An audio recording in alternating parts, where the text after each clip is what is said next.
क्या आप लोगों ने कभी सपना देखा है? मैं नींद में देखी हुई सपनों की बात नहीं कर रही। सपने वो हैं जो खुली आंखों में दिखी जाए। हर इंसान सपना देखता है। सबके सपने अलग अलग होते हैं, लेकिन क्या सबके सपने पूरे होते हैं? नमस्ते दोस्तों, मैं प्रियंका आप सबको मेरे इस चैनल में स्वागत करती हूँ। मेरी आज की कहानी इस सपनों के ऊपर आधारित है। तो चलिए शुरू करते हैं कहानी हार मानने से पहले। एक छोटे से गांव में रोहन नाम का एक लड़का रहता था। घर की हालत बहुत साधारण थी। पिता खेतों में काम करते थे और माँ दूसरों के घरों में। रोहन पढ़ना चाहता था, आगे बढ़ना चाहता था, लेकिन हालात हर रोज उसे रोकते थे।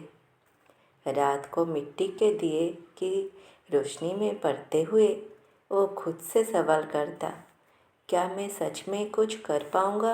सपने सब देखते हैं, लेकिन हिम्मत वही दिखाता है जो हालातों से लड़ता है। स्कूल में उसके जूते फटे होते, किताबें पुरानी होती, कुछ बच्चे मजाक उड़ाते, तेरे जैसे से क्या होगा? रोहन चुप रहता, लेकिन टूटता नहीं। खामोशी कमजोरी नहीं होती, कई बार वही सबसे बड़ी ताकत होती है। समय बीतता गया। एक दिन उसके पिता बीमार पड़ गए। पढ़ाई छोड़ने का वक्त आ गया। उस रात रोहन बहुत रोया। आसमान की ओर देखते हुए बोला, भगवान, अगर हार मानना ही मेरी किस्मत है तो ये सपने क्यों दिए? लेकिन उसी पर उसे पिता की बात याद आई। बेटा, हालत चाहे जैसे हो, मेहनत कभी धोखा नहीं देता। जिंदगी में सबसे खतरनाक शब्द है छोड़ दो, क्योंकि इसके बाद कुछ भी शुरू नहीं कर सकते। अगले दिन से रोहन ने सुबह मजदूरी शुरू की और रात को पढ़ाई। नींद कम थी, थकान ज़्यादा, पर इरादा मजबूत।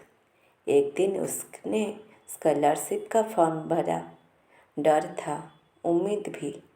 कई महीनों बाद एक चिट्ठी आई। उसका चयन हो गया था। माँ की आंखों में आंसू थे, पिता के चेहरे पर गर्व।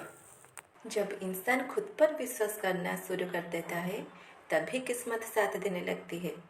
सालों बाद वही रोहन एक बड़े मंच पर खड़ा था। लोग तालियां बजा रहे थे।